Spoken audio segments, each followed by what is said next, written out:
여러분 안녕하십니까? 정인구 수학과의 닥터 데이비드 청입니다.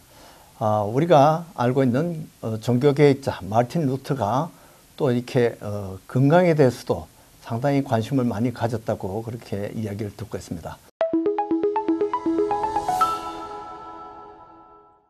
오늘도 우리 역사학자이시고 크리스천 아카데미의 원장이신 김영호 목사님 모셨습니다. 목사님 안녕하세요. 안녕하세요. 예. 오늘 이렇게 마르틴 루터의 우리 비화, 건강에 관련되는 그런 이야기를 좀 들어보도록 하겠습니다. 두 가지 측면을 우리가 그 루터 시대에는 보는데, 불행스럽게도 루터 시대에도 팬데믹이 있었습니다. 근데 그 결과가 치명률이 굉장히 높아요. 네, 그래서 루터의 남동생 둘도 그 팬데믹에 희생을 당했습니다. 그러다 보니까 루터 자신의 건강보다는 팬데믹 속에 있는 많은 그 시민들의 건강을 생각하게 되는데, 여기에 질문이 생기는 거죠. 팬데믹이 들어왔을 때 내 건강을 생각해서 나는 피하면 되지 않느냐, 그런 질문이 생기죠.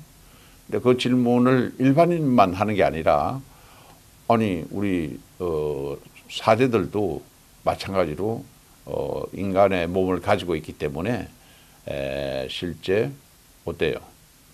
전염이 될 가능성이 많으니까 전염되면 그냥 뭐 며칠 아프다 마는 게 아니라 생명을 잃어버리니까 여기에 피하게 될 수밖에 없는 일인데, 여기에 대한 근본적인 질문이 있어요. 첫째, 내가 전문적인 치료를 해주는 그런 지식이나 경험이 있지 않은 상태에서 우리 가족 내에 전염병이 왔을 때 내 건강을 생각해서 나는 피해야 되겠다 할 때 기독교인으로서 마음의 부담감을 갖는 거예요. 그래서 마르틴 우리 루터에게 지역에 있는 그 목사님이 질문을 했습니다. 이럴 경우에 어떻게 하면 좋겠습니까? 했더니 그거 굉장히 중요한 질문이다. 그러면서 그 질문에 대해서 대답을 이렇게 루터가 함으로써 많은 사람들이 이 전염병이 있을 때 자기가 피할 수 있는 건 어떤 의미에서는 뭐 최선책이라고 하는 것을 두둔해 줬습니다.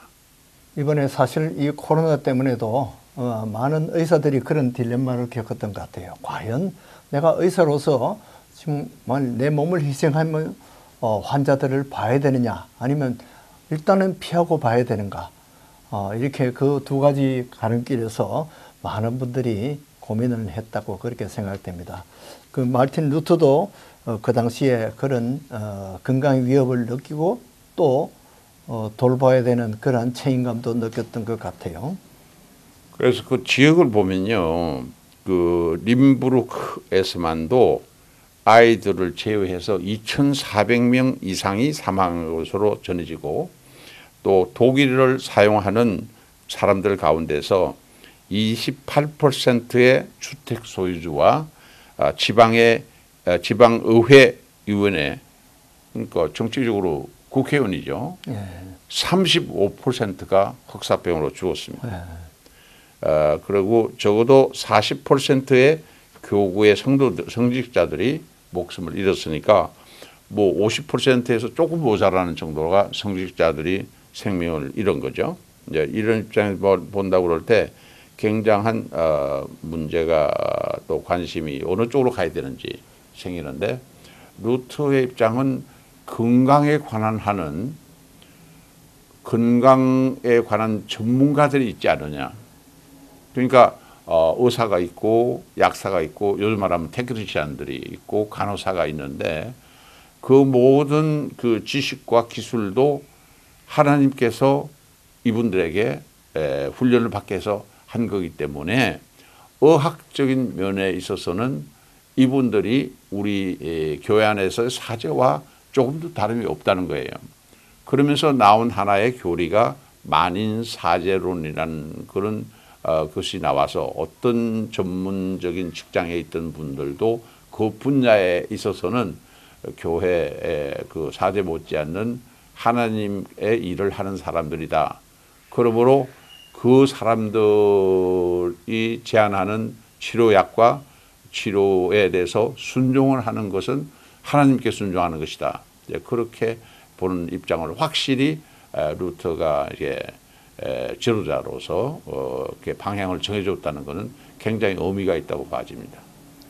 옛날에 이집트에서 나올 때 출애굽할 때 그때 주신 그 율법에도 보면 사람들이 혹시 그 문둥병이 생겼을 때 어떻게 해야 되느냐, 결국 제사장에게 가서 진단을 받고 그때는 제사장이 의사 노릇도 하고 또 영적인 결단력도 하고 이렇게 해서 양쪽 면에서 다 지도력을 발휘했습니다. 근데 현대는 이제 이 의학에 관한 것은 또 의사에게 또는 영적인 것은 이제 사제에게 그렇게 분리가 되었는데 이 마틴 루터는 그러한 것을 빨리 받아들이고 그렇게 했었군요.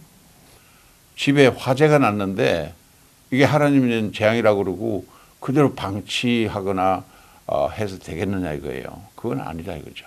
그 마틴 루터는 뭐 흑사병에 걸리지는 않았나요? 정말 다행입니다. 루터는 다른 사람들이 그 질병이 있는 가족으로부터 피하는 것을 이렇게 권했지만 자신은 하나님께 부름을 받은 사람으로서 필요한 곳이면 어디든지 가서 그 기도도 해주고 돌봐주겠다. 그렇게 말만 한 게 아니에요. 자신이 살고 있는 집이 방이 40개 되는 대저택입니다. 그 프레드릭이라는 선제후 지방 왕이 그걸 루터에게 선물로 줬거든요.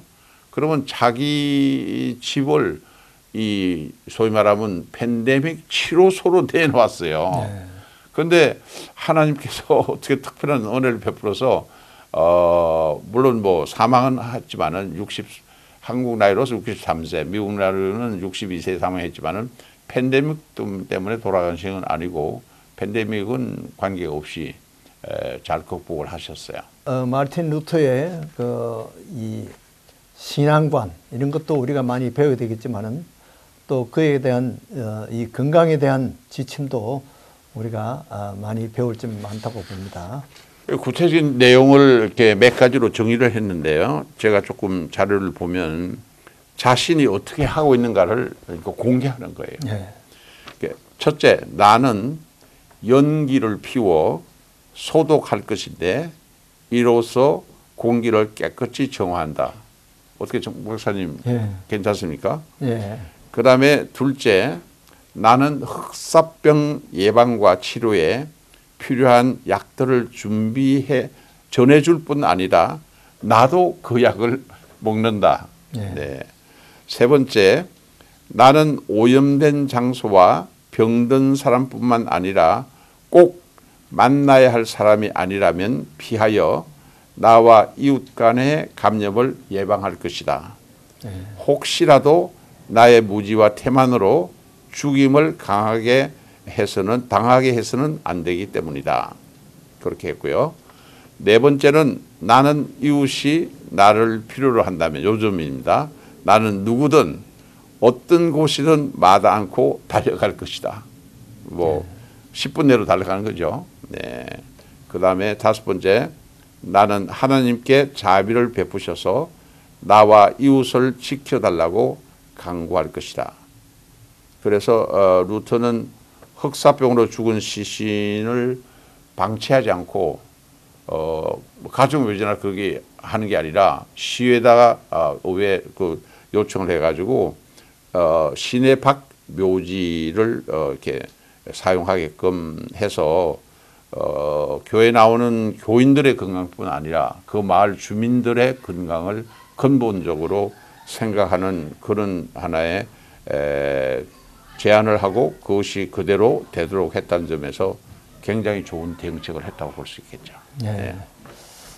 정말 이번에 우리가 코로나를 겪으면서 어떤 분들은 그런 위험 속에서도 잘못하면 전염을 퍼뜨리는 그런 계기가 되는 그러한 또 이렇게 마스크를 거부하는 그런 또 지도자들이 있는가 하면 또 이렇게 이 모든 건강 지침은 또 의학계에서 하는 대로 따르고 그러나 그 사람들이 필요할 때는 또 영적으로 가서 돕는 이러한 정말 좋은 자세를 가졌다고 보여집니다. 우리가 이러한 자세를 배워야 될 것으로 생각합니다.